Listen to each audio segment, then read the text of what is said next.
untuk saham ANJT ini.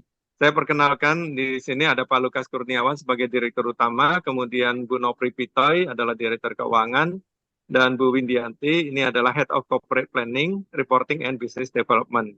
Selamat pagi. Silakan Pak Lukas, ya, waktu dan tempat saya serahkan kepada Bapak dan tim. Ya, terima kasih Pak Lukas dan selamat pagi kepada rekan-rekan dari komunitas Hungry Stock. Atas waktu yang diberikan kepada emiten ANJT untuk melakukan paparan mengenai latar belakang ANJT dan juga mengenai pencapaian sampai dengan mungkin yang telah kita publikasi adalah laporan keuangan sampai dengan 6 bulan, tetapi setiap bulan juga kita melakukan publikasi mengenai volume production kami. Untuk paparan di awal, saya berikan kesempatan mohon kepada Ibu Windiati untuk dimulai. Silakan Ibu Windiati. Selamat pagi kepada Bapak Lukas Tiarmadja, kepada Pak Nelson, dan juga kepada rekan-rekan investor dari Hungry Stock dan juga rekan-rekan investor yang lainnya. Sebelum saya mulai presentasi ini, saya ucapkan terima kasih karena teman-teman semua berkenan untuk hadir dalam acara temu emiten pada hari ini. Dan sebagai disclaimer, saya ingin sampaikan bahwa apapun yang kami sampaikan pada hari ini bukan merupakan sebuah forward-looking statement, tapi lebih ke arah penjelasan detail mengenai asumsi-asumsi yang ada dalam internal bisnis kami. Dan semoga dengan temu emiten pada hari ini bisa memberikan insight lebih kepada teman-teman dan lebih bisa mengenal kami semua ya Pak. Dan Bapak dan Ibu semuanya. Mungkin saya mulai saja presentasinya. Saya mulai dengan profil dari ANJ sendiri. Untuk visi dari ANJ, kita ingin menjadi perusahaan agribisnis berbasis pangan yang berkelas dunia, yang ingin meningkatkan kualitas hidup dari masyarakat dan juga lingkungan. Jadi untuk segmen bisnis kita sendiri, terutama segmen bisnis utama kita adalah perkebunan kelapa sawit, di mana kita memiliki total area tertanam sekitar 53.000 hektar, dengan komposisi umur sebesar 77% dari kategori tanaman muda dan juga tanaman yang produktif.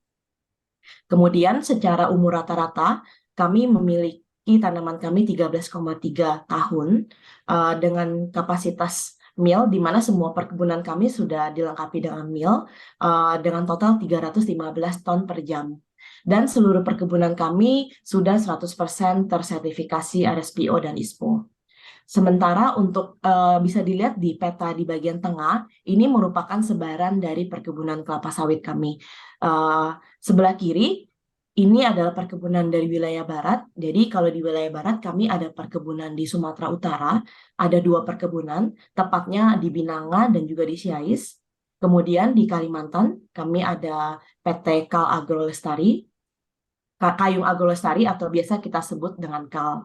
Kemudian di wilayah Belitung, kami ada PT Sahabat Mewah dan Makmur, dan kami ada 1 area perkebunan yang masih dalam tahap pengembangan, yaitu di 4 Lawang, di bawah naungan PT Galempa Sejahtera Bersama. Jadi untuk PT Galempa Sejahtera Bersama ini merupakan area yang memang akan memberikan potensi untuk pengembangan kami di kemudian hari.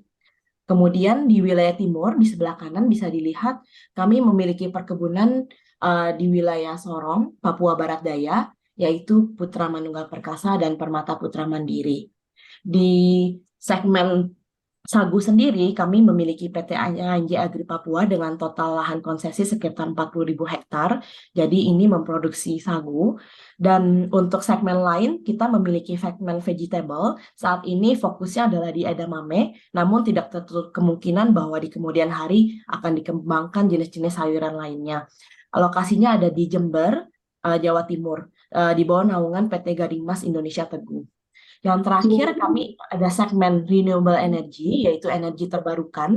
Lokasinya ada tepat di samping dari PT Sahabat Mewah Makmur, yaitu di Belitung. Jadi kemudian bagaimana dengan shareholder return yang diberikan kepada pemegang saham? Secara historis, kami membagikan secara total sekitar 16,8 juta dividen untuk 3 tahun terakhir ini, dan di 2023 dividen payout yang kita bagikan adalah sebesar 29,5%.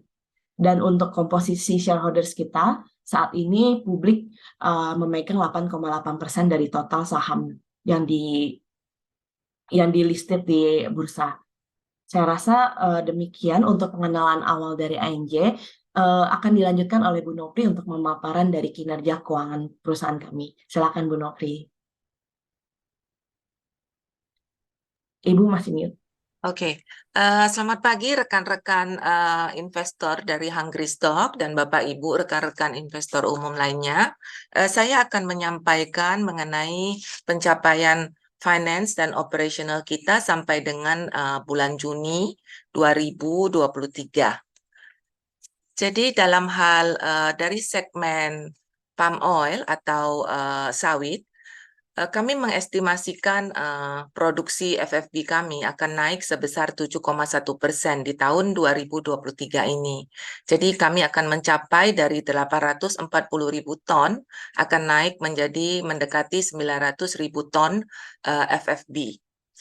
Itu artinya kenaikan sebesar dari 19,4 ton per hektar FFB menjadi 20,1 ton per hektar FFB. Jadi ada kenaikan sampai 0,7 ton per hektar FFB yang akan kami hasilkan dibandingkan dengan tahun 2022. Demikian juga ini sebanding dengan pencapaian kami yang sampai 6 bulan 2023, pencapaian kami juga menunjukkan kenaikan sebesar 8,6%. Jadi sampai dengan akhir Juni, kami sudah memproduksi sebesar 414.000 ton TBS, FFB ya, fresh fruit punch. Dalam hal CPO production, kami juga menunjukkan ada kenaikan di tahun latest estimate 2023. Estimasi kami adalah kenaikan 3,2%, mencapai 284.000 ton CPO. Demikian juga dalam hal OER, oil extraction rate-nya, kami memproyeksikan akan ada kenaikan sebesar 0,4% daripada oil extraction yang kami capai selama tahun 2022. Itu sebanding dengan pencapaian actual kami untuk semester pertama tahun 2023. OIR kami juga ada mengalami kenaikan dari 20,2 ke 20,7, ada kenaikan hampir sampai 0,5%, dan juga dalam hal produksi CPO kami juga mengalami kenaikan sampai 3,1%. Tetapi untuk palm kernel production bisa dilihat di sini. Kalau untuk estimasi memang kita masih memproyeksikan kenaikan sampai 3,9%, tapi di actual semester pertama tahun 2023 ada sedikit penurunan dari 25.000 ke 24.000, ada penurunan 1.000 ton palm kernel. Ini disebabkan oleh maturity tanaman-tanaman kami yang masih muda, sehingga palm kernelnya itu ukurannya masih lebih kecil, sehingga terdapat penurunan sebesar 1.000 ton untuk first semester tahun 2023. Namun kami masih optimis bakal mencapai lebih tinggi dibandingkan dengan tahun 2022 untuk semester kedua ini. Demikian untuk segmen palm oil. Kita lanjut ke segmen sayuran. Untuk fresh edamame, selama 3 tahun terakhir kami menunjukkan kenaikan dari 941 ton naik ke 1.653. Jadi bisnis ini baru kita mulai di tahun 2020, tapi kenaikannya lumayan signifikan, ada 20,2%.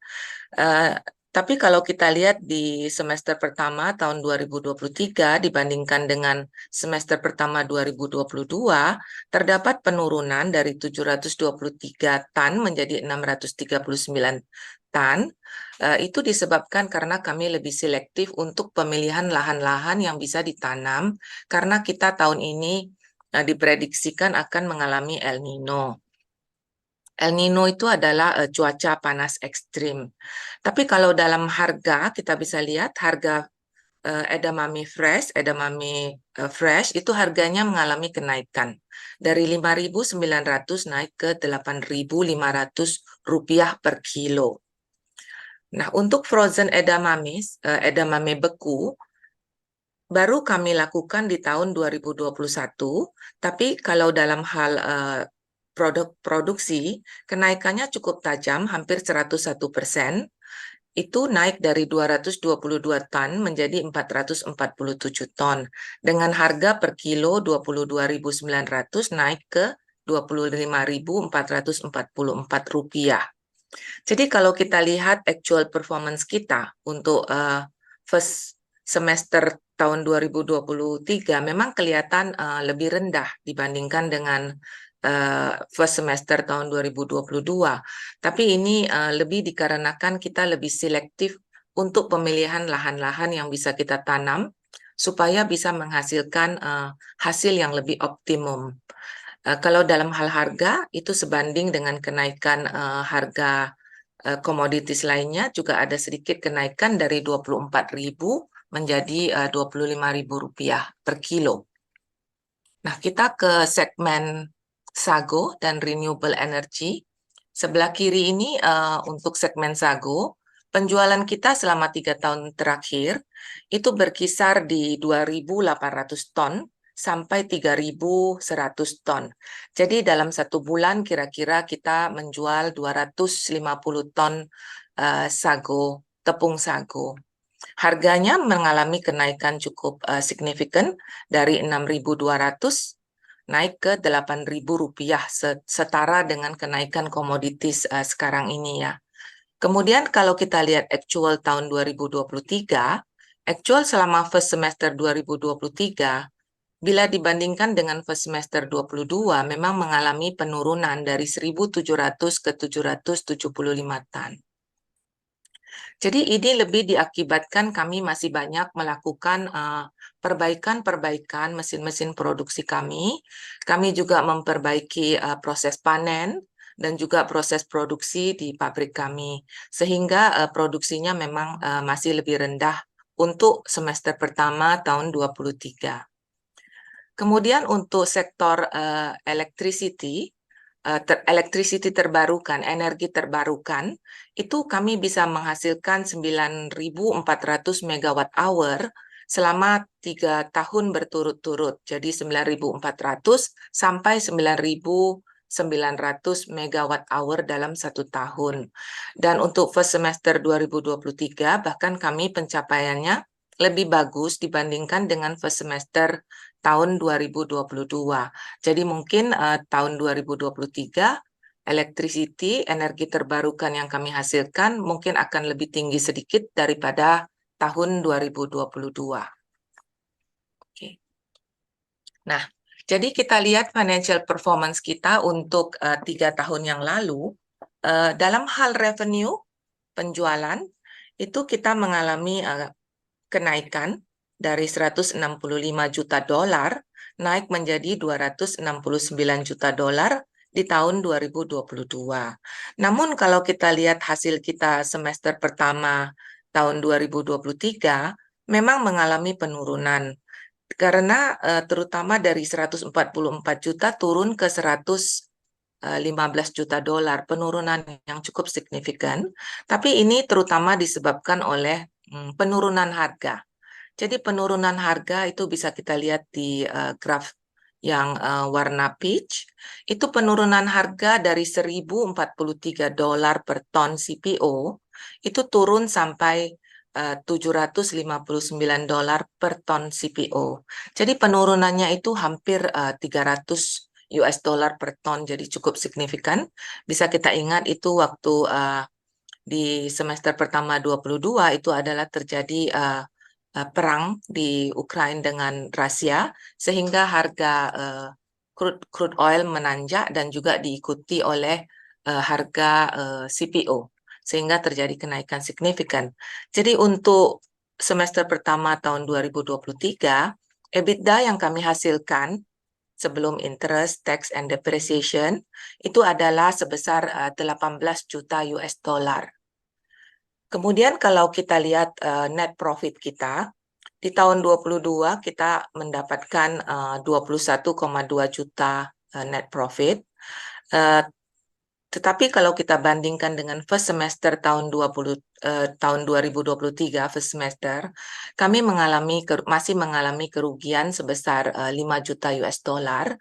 Tapi seperti yang tadi kita sampaikan di awal untuk produksi performance kita, biasanya di semester pertama dibandingkan dengan semester kedua, untuk produksi FFB maupun CPO-nya biasanya untuk semester kedua itu secara cyclical produksinya pasti lebih tinggi. Jadi di semester kedua itu kita proyeksikan produksi kita akan lebih tinggi. Dan kedua yang berubah dari semester pertama dibandingkan dengan semester kedua itu adalah harga pupuk. Ini yang benar-benar sudah terjadi, jadi bukan forward looking statement ya. Jadi harga pupuk itu memang mengalami penurunan. Waktu tahun 2022 setelah pecahnya perang, harga pupuk itu sangat tinggi. Sedangkan di tahun 2023 di kira-kira pertengahan Juni, itu harga pupuk mengalami penurunan sampai 50%. Dan kita tahu bahwa pupuk itu kalau di perkebunan jumlahnya sampai sekitar 30% daripada estate cost. Jadi ada dua hal yang berubah untuk semester kedua. Satunya adalah produksi untuk semester kedua yang lebih tinggi. Dan kedua adalah harga pupuk yang juga mengalami penurunan cukup signifikan. Dan ketiganya juga mengenai harga, tapi mungkin nanti kita ulas di tanya jawab ya. Saya kembalikan ke Windy dan Pak Lukas untuk segmen selanjutnya. Ya, terima kasih Ibu Nopri. Untuk segmen session selanjutnya saya akan membahas mengenai bisnis prospek dan juga mengenai growth strategy. Dalam dunia perkebunan sangat penting untuk memahami mengenai siklus dari tanaman tersebut. Nah, dari siklus tanaman tersebut untuk dunia sawit umumnya 3 tahun pertama itu adalah tanaman yang belum menghasilkan. Jadi sampai dengan biasanya masuk bulan ke-37 baru dilihat hasilnya apakah memenuhi kriteria-kriteria. Terus kemudian pada bulan ke-37 tersebut, apabila telah memasuki kriteria yang sudah ditentukan, maka akan dideklarasi sebagai mature atau artinya sudah berproduksi. Nah, di ANJ sendiri dan umumnya juga diterapkan di seluruh industri kelapa sawit, kita membagi menjadi beberapa tahapan, yaitu yang mature atau yang produksi usia tanam muda, terus kemudian premature 1, premature 2, dan juga yang usia tua. Dari siklus ini, kalau seperti kita lihat di dalam tabel yang di bawah sebelah kiri, dari immature masuk ke yang mature, produksinya masih relatif kecil. Tapi kemudian produksi tersebut akan terus meningkat sesuai dengan kenaikan usianya tersebut. Dan setelah mencapai usia premature 1, terus kemudian relatif stagnan, terus kemudian akan turun. Dan pada saat masuk di warna coklat tua, ini adalah usia titik keputusan di mana perusahaan kelapa sawit harus memutuskan apakah akan dilakukan replanting atau tetap dibiarkan. Karena ini memang suatu dilema, terutama pada saat harga CPO sedang tinggi. Pada saat dilakukan replanting, tentunya selama 3 tahun sampai dengan 4 tahun, maka produksi akan turun. Nah, ini di ANJ sendiri kami sudah melakukan kajian di mana di tahun 2015 kami telah melakukan proses replanting, dilakukan secara bertahap, terus kemudian ada tahun-tahun tertentu meningkat. Sehingga per saat ini profil usia tanam kami cukup seimbang. Di mana kalau kita lihat di pie charts di bagian kiri atas, usia yang masih immature itu kurang lebih 9%. Kemudian yang masuk ke dalam yang mature itu adalah kurang lebih 23%. Di mana tadi yang seperti kami sampaikan, yang mature ini akan merupakan mesin untuk menunjang pertumbuhan produksi kami di masa yang akan datang. Nah, jadi tapi bagaimana dengan yang usia yang sudah old Nah, di profil usia tanam kami, usia yang old itu ada 13,5%, dan ini yang secara bertahap akan terus kami lakukan replanting, sehingga akan masuk ke dalam immature, dan juga yang dari immature 9% akan terus bergeser masuk ke yang mature, dan terus masuk ke usia prime 1. Dan kalau inilah strategi kami, dan ini yang kami lakukan secara konsisten sejak tahun 2015. Terus kalau kita lihat bagaimana dengan histori dari replanting ANJ, kita memulai replanting pertama di tahun 2015 dengan luasan kurang lebih 548. Ini kita start waktu itu di Pulau Belitung, yaitu di entitas anak kami yang bernama Sahabat Mewah dan Makmur (SMM). Dimulai dengan 548, terus kemudian terus meningkat, dan di tahun 2018 kami mengambil keputusan untuk melakukan replanting yang cukup luas, yaitu sekitar 2.500 hektar. Keputusan ini diambil karena ada area-area tertentu yang kami lihat udah pada tahap titik keputusan sebaiknya dilakukan replanting, supaya terdapat keseimbangan antara biaya operasional dan juga untuk menunjang pertumbuhan produksi di kedepannya.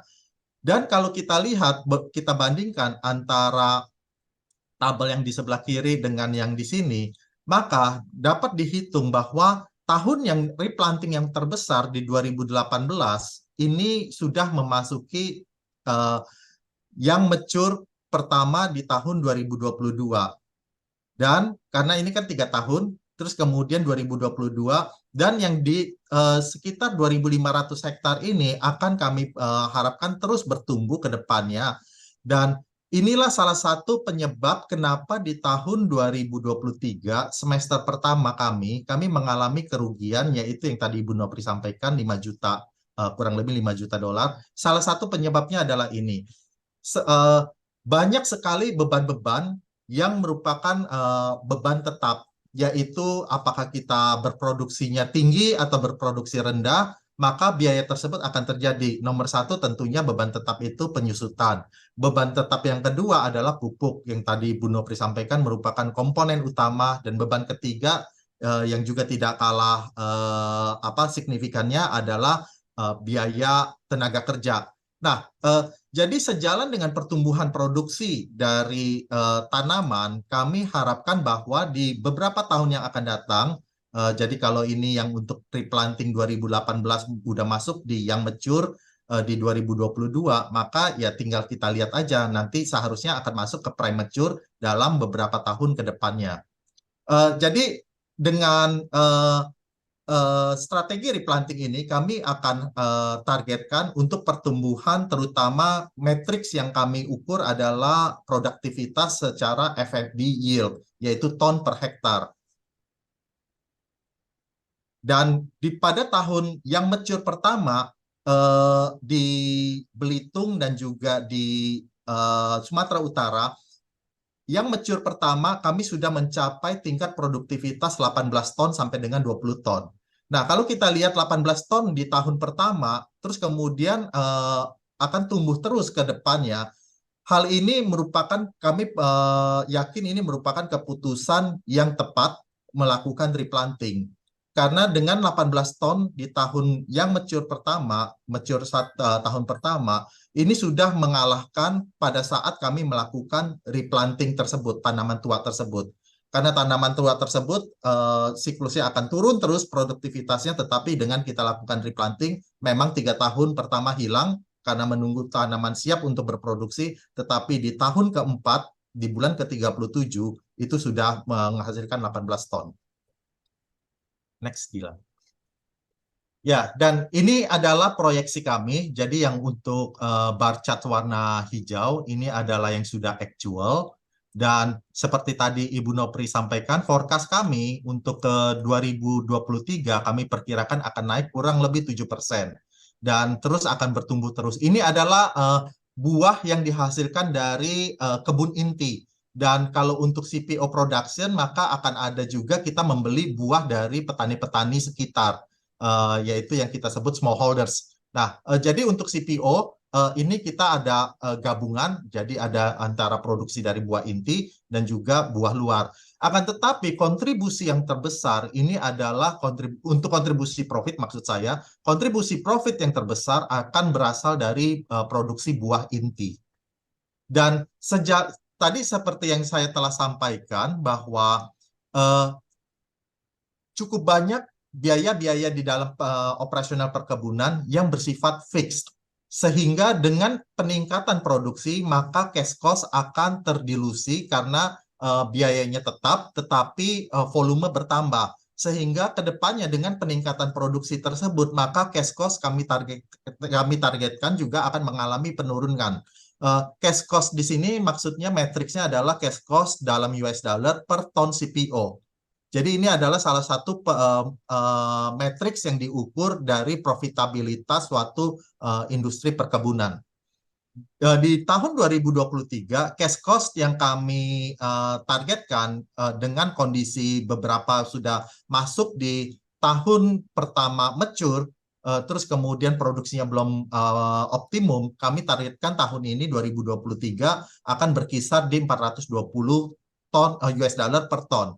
Kemudian di tahun 2024 sejalan dengan peningkatan produksi kami targetkan mengalami penurunan dan seterusnya akan stabil di sekitar 360. 360 ini kalau kita lihat secara sejarah pernah kita capai bahkan lebih rendah, yaitu di 2021 346 dan juga di tahun 2020 cash cost kami hanya sekitar 290.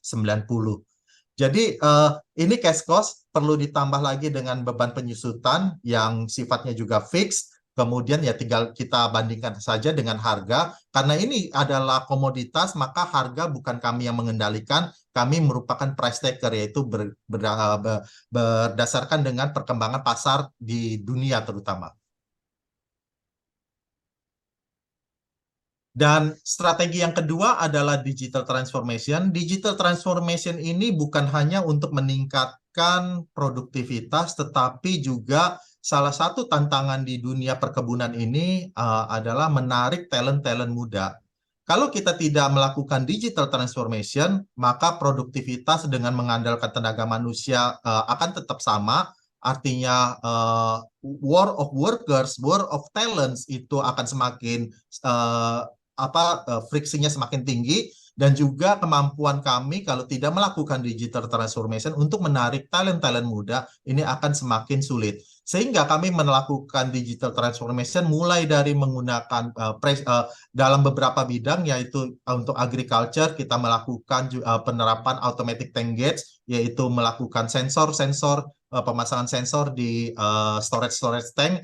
Terus kemudian IPMS ini adalah modul yang kami kembangkan internally, di mana dulu sebelum kami menerapkan ini sekitar tahun 2015 dan sebelumnya, semua hasil panen dicatat dengan secara manual, dengan secari kertas. Dengan digital transformation ini, kami sudah mencatat semuanya, tim tenaga kerja kami mencatat mulai dari panen, pengiriman, semuanya dalam bentuk kartu QR.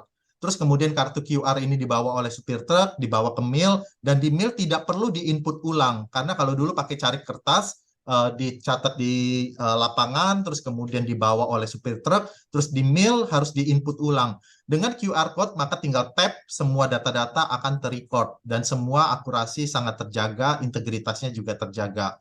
Di samping itu juga ini sangat membantu, di mana kami bisa mengetahui produktivitas dari masing-masing area.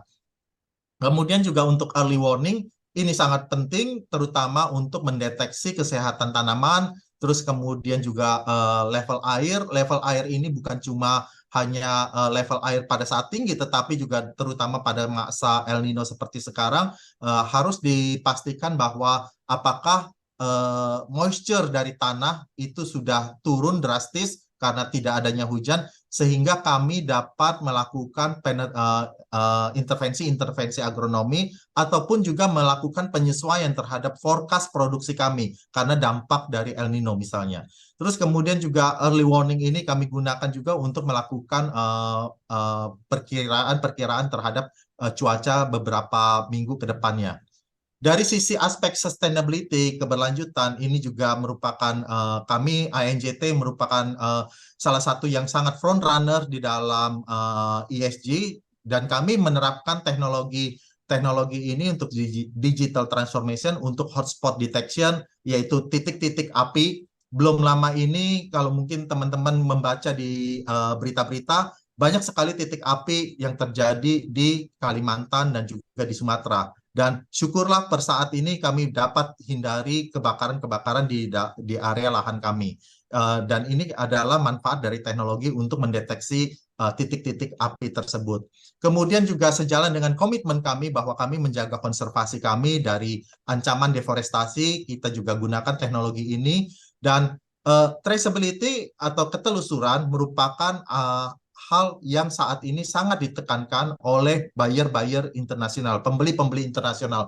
Karena mereka ingin mengetahui sumber buah kami yang di luar dari inti, yaitu yang kami beli dari para petani-petani. Sumbernya dari mana? Apakah sumbernya berasal dari area yang baru saja ditebang, area hutan yang baru saja ditebang, dan apabila itu merupakan area hutan yang baru ditebang, maka ancamannya adalah bisa terjadi istilahnya masuk ke dalam daftar hitam. Produk CPO dari perusahaan-perusahaan yang tidak bertanggung jawab ini bisa dilarang untuk dibeli. Dan yang terakhir itu merupakan pendaki. Pendaki ini adalah peduli keanekaragaman hayati. Kami tahun 2022 lalu mendapatkan penghargaan dari RSPO, ini Lembaga Sustainability Internasional, karena inisiatif ini adalah inisiatif yang kami kembangkan secara internal, sudah dalam bentuk digital, untuk melakukan pendataan mengenai biodiversity, apakah itu flora ataupun fauna, yang dilakukan dengan konsep citizen science, yaitu para pekerja kami yang mereka diajarkan untuk melakukan pengamatan apakah ada flora atau fauna yang menarik di area operasi kami, termasuk juga konservasi. Dan juga hal ini kami teruskan, kami replicate kepada para pekerja-pekerja dari kontraktor kami dan juga masyarakat sekitar. Dan untuk mendukung pertumbuhan yield, kami juga melakukan menerapkan teknologi drone untuk penghitungan tanaman tegakan sawit, terus kemudian untuk mendeteksi area-area yang kosong untuk dapat kami lakukan sisipan supaya produktivitas hektar di dalam hektaran tersebut, hektar yang kami tanam dapat terus dijaga atau ditingkatkan. Dan yang juga tadi saya indikasikan, soil sensor ini kami integrasikan untuk mendeteksi kelembapan tanah. Kelembapan tanah merupakan hal yang penting untuk mendukung pertumbuhan atau produktivitas dari sawit. Kami kombinasikan dengan automatic drip fertigation sehingga penggunaan air untuk fertigasi ini dapat terjaga, tidak boros. Dan juga kami kombinasikan fertigation ini dengan pupuk sehingga menghemat tenaga kerja. Next, Gilang. Dan ini adalah beberapa strategi ketiga, inovasi untuk menghadapi climate change. Kita saat ini per kemarin atau mungkin per 2 hari yang lalu sudah terkonfirmasi kita memasuki masa El Nino atau musim kering yang berkepanjangan. Di mana musim kering yang berkepanjangan ini mengakibatkan beberapa dampak, tetapi di luar dari El Nino kalau kita lihat patternnya juga suhu bumi mengalami peningkatan terus-menerus. Dan akibat dari peningkatan suhu bumi ini, satu, moisture di tanah, kelembapan tanah itu menjadi berkurang. Dan untuk menghadapi ini kami melakukan teknologi-teknologi composting dan juga drip fertigation. Composting dan drip fertigation ini merupakan capex yang nanti akan merupakan salah satu capex yang utama di tahun 2024 kalau kita bicara mengenai rencana kerja 2024. Jadi kami rencanakan membangun pabrik composting kami yang keempat, yaitu yang di Sumatera Utara 1 atau nama areanya Binanga. Kemudian drip fertigation kita terus lakukan kajian dan untuk diterapkan di selective area. Ya, selective area ini karena drip fertigation kami terapkan untuk area-area yang sangat rentan dengan kekeringan.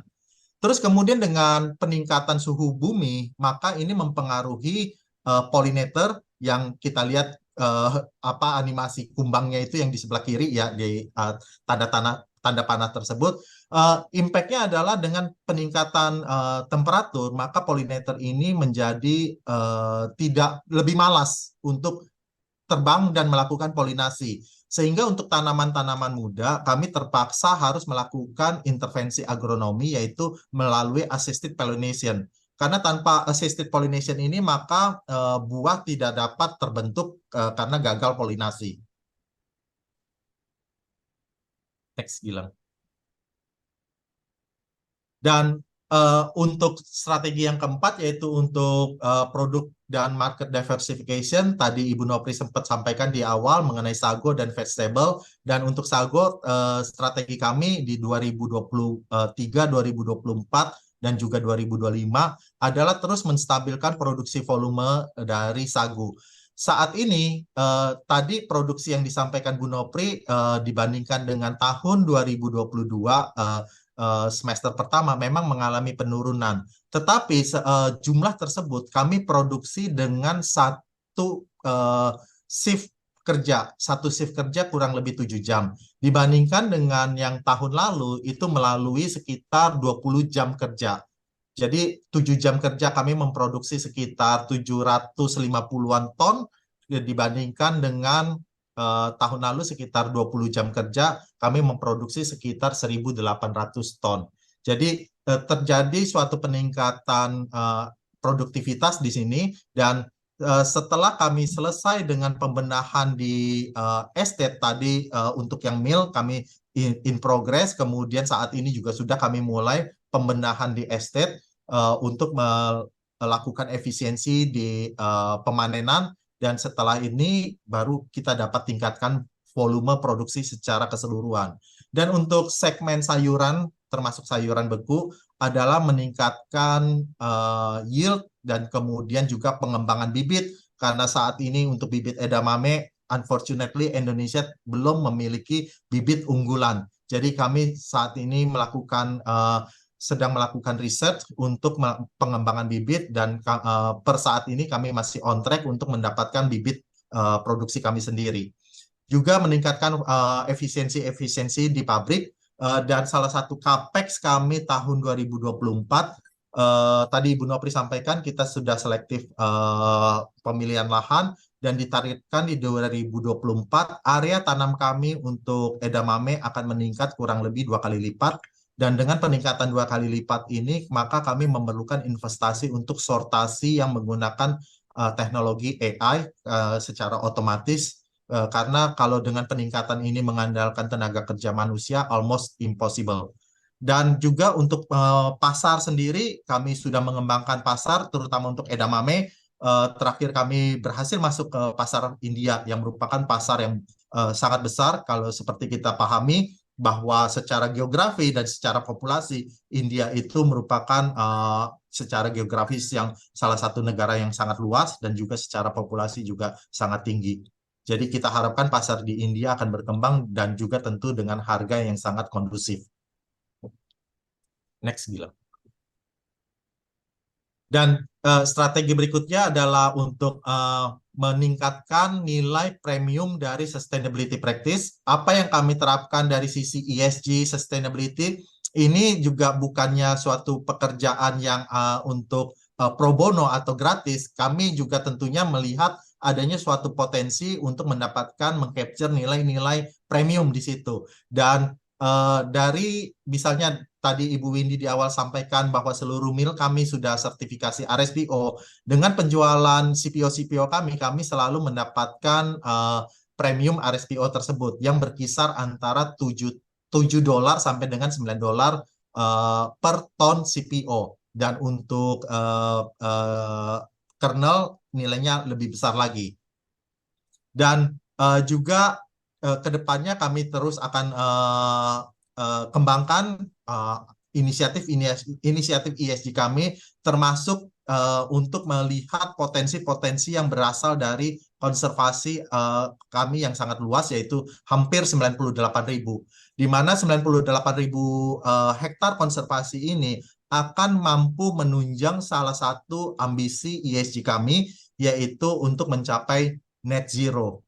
Dengan net zero ini kami harapkan juga pada saat kami menjual produk CPO kami bisa mendapatkan positioning yang lebih baik, dan tentu dengan premium yang lebih baik.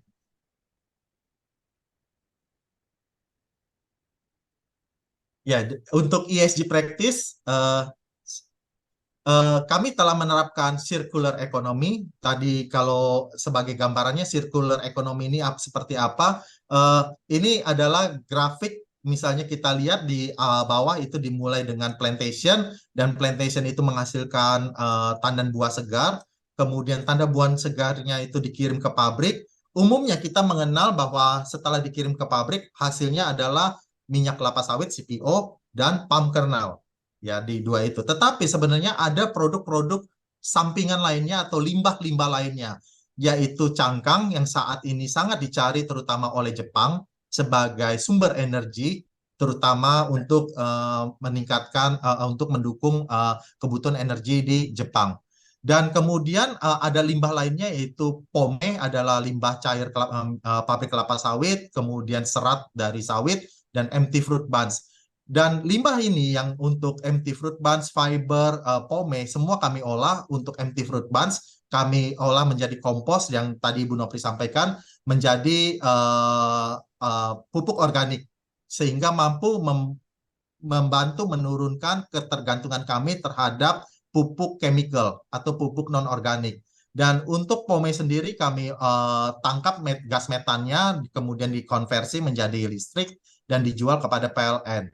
Dan setelah gas metan tersebut kami capture, kemudian ada tetap limbah cairnya masih ada dan masih mengandung nutrisi, kami campur dengan pada saat proses composting ataupun langsung ke land aplikasi seperti gambar yang di kanan bawah ini. Next, Gilang. Ya, jadi tadi saya sampaikan bahwa kami memiliki ambisi untuk mencapai net zero di tahun 2030, dan ini adalah rencana kerja kami, di mana 2024 salah satu capex kami yang akan kami anggarkan yaitu composting plant, karena kompos ini membantu bukan cuma menurunkan ketergantungan kami terhadap pupuk non-organik, tetapi juga membantu menurunkan emisi gas rumah kaca. Jadi ada yang untuk KAL, yaitu ya di Kalimantan, ini sudah selesai. Jadi lebih awal dari yang kami rencanakan. Di 2023 akhir ini kami rencana akan memulai untuk yang di Sumatera Utara 1, dan kami targetkan selesai di 2024. Kemudian drip fertigation akan kami lakukan di Kalimantan. Kemudian kami juga saat ini sedang mengkaji untuk gas metan capture di Sumatera Utara 1 ini. Dan untuk selanjutnya kita juga akan rencanakan untuk membangun fasilitas gas metan capture di Kalimantan di tahun 2026, dan yang terakhir ada yang berikutnya adalah yang di Papua. Lanjut, Gilang. Dan supplier dan employee involvement, kami telah menerapkan cukup banyak hal, termasuk juga untuk program e-traceability, bagian dari transformasi digital kami, yaitu tadi saya sudah sampaikan mengenai IPMS, dan juga ada apps lainnya yaitu ETIS, Electronic Traceability Information System. Untuk yang IPMS ini digunakan di kebun inti, sedangkan ETIS digunakan oleh para petani-petani independen yang memasok kepada kami, sehingga kami dapat memastikan bahwa sumber buahnya berasal dari area-area yang dapat dipertanggungjawabkan. Kemudian kami juga memiliki target untuk bahwa plasma kami dan kemitraan kami 100% sudah memperoleh RSPO certification di tahun 2025. Akan tetapi di 2023 ini kami bisa mencapai hal tersebut. Jadi 2 tahun lebih awal dari yang kami targetkan.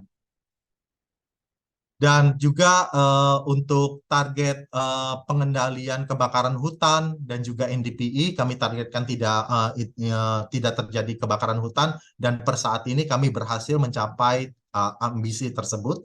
Kemudian juga Responsible Development Program, yaitu pembangunan ekonomi masyarakat sekitar, terus peningkatan kualitas pendidikan masyarakat sekitar sudah juga kami terapkan. Terutama yang di gambar yang di sini, yang di kanan bawah, ini sudah ini adalah salah satu program unggulan kami, di mana kami akhirnya salah satu entitas kami di Belitung memperoleh proper emas karena budidaya padi dengan menggunakan teknologi padi apung. Next, Gilang.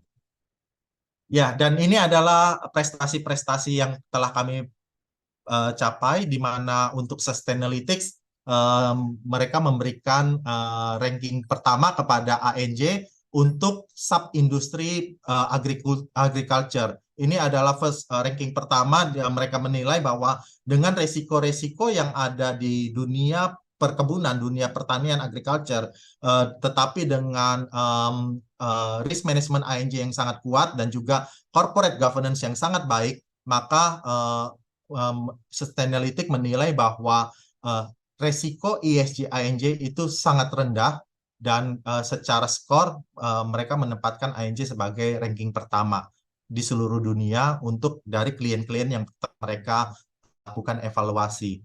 Kemudian untuk di sektor pangan, kami menempati peringkat ke-10 untuk seluruh dunia. Dan untuk spot, kami juga menempati peringkat pertama dari seluruh perkebunan kelapa sawit yang dinilai oleh spot. Ini pada dasarnya untuk spot, hampir semua perkebunan kelapa sawit berpartisipasi di platform spot. Dan kami menempati peringkat keempat untuk seluruh perkebunan kelapa sawit yang dilakukan assessment oleh spot. Dan seperti kita lihat, grafik kami mengalami peningkatan secara konsisten sampai dengan 91,1% di tahun 2022. Untuk CDP, ini juga adalah salah satu platform mengenai climate, di mana di tahun 2022 kami memperoleh nilai A-, yaitu leadership level untuk climate change, dan juga ini untuk sektor seluruhnya, yaitu sawit dan juga untuk edamame. Sedangkan untuk sektor sawit, terutama terhadap aspek forest atau hutan, kami juga mendapatkan skor A-. Sedangkan untuk edamame kami mendapatkan nilai B. Hal ini terutama nilai B ini kami tidak berpartisipasi di semacam roundtable soybean platform. Karena di Indonesia jarang sekali yang berpartisipasi di hal ini, dan tidak tersedia forum yang seperti RSPO yang sangat komprehensif. Untuk corporate governance, kami mendapatkan nilai 99,74 level 4, yaitu antara nilai 90 sampai 100 dan dengan peringkat very good. Dan proper ini adalah merupakan penghargaan dari pemerintah Indonesia. Kami merupakan perkebunan kelapa sawit satu-satunya sejak tahun 2020 yang sejak tahun 2020 yang memperoleh proper emas. Proper emas pertama kali diperoleh oleh entitas kami, PT Sahabat Mewah dan Makmur. Kemudian 2021 Sahabat Mewah dan Makmur SMM bergabung bersama juga Anja mendapatkan proper emas, dan juga di tahun 2022 mereka berdua mampu mempertahankan proper emas. Lanjut. Ya, sebelum saya akhiri untuk paparan pagi ini dan dilanjutkan dengan Q&A, ada 6 hal yang sebagai key message yang akan kami sampaikan. Bahwa tadi di awal kami menunjukkan bahwa dividen payment selalu kami bagikan, dan kami memiliki dividen policy yang dapat teman-teman juga baca di annual report. Komitmen dividen policy kami adalah maksimum 50% dari net profit, dan secara konsisten kami selalu membagikan dividen ini di saat kami mencetak profit tersebut. Di tahun yang dalam 3 tahun terakhir, payout ratio yang kami atas dividen yang kami bayar adalah 28,1%, dan secara kumulatif berjumlah 16,8 juta US dollar. Kemudian juga dengan strategi replanting kami dan juga penerapan ESG kami menempatkan sebagai salah satu perkebunan kelapa sawit, emiten kelapa sawit yang dapat kami yakin untuk mencetak pertumbuhan secara berkelanjutan. Tadi kita udah bahas di awal mengenai profil usia tanam kami yang sangat seimbang, dan juga dapat mendukung pertumbuhan selanjutnya. Dan apalagi terutama seluruh PKS kami, pabrik kelapa sawit kami, mill, itu sudah tersertifikasi RSPO dan juga ISPO. Saat ini harga saham kami ini dapat dikatakan masih under value, yaitu kalau kita lihat price to book value itu hanya 0,4, dan ini adalah PBV ratio-nya salah satu yang terendah di antara peers. Tadi di awal Ibu Windy juga memaparkan susunan tim direksi, dan susunan tim direksi ini secara keseluruhan memiliki rata-rata memiliki pengalaman 25 tahun, seperti Pak Gita, Pak Aloysius, dan juga Bu Nopri juga pengalaman juga sangat panjang di industri kelapa sawit ini. Kemudian business diversification, karena kami memiliki visi untuk menjadi untuk di industri pangan yang berkelanjutan, kami juga sudah melakukan diversifikasi, bukan cuma hanya di palm oil, tetapi juga melakukan diversifikasi di ekstraksi tepung sagu, kemudian juga sayuran, terutama sayuran beku. Saat ini kami memproduksi edamame, tetapi tidak tertutup ke depannya ada produk-produk lainnya. Dan untuk complementary business segment adalah renewable energy, yang karena akibat dari kami menerapkan circular economy tersebut.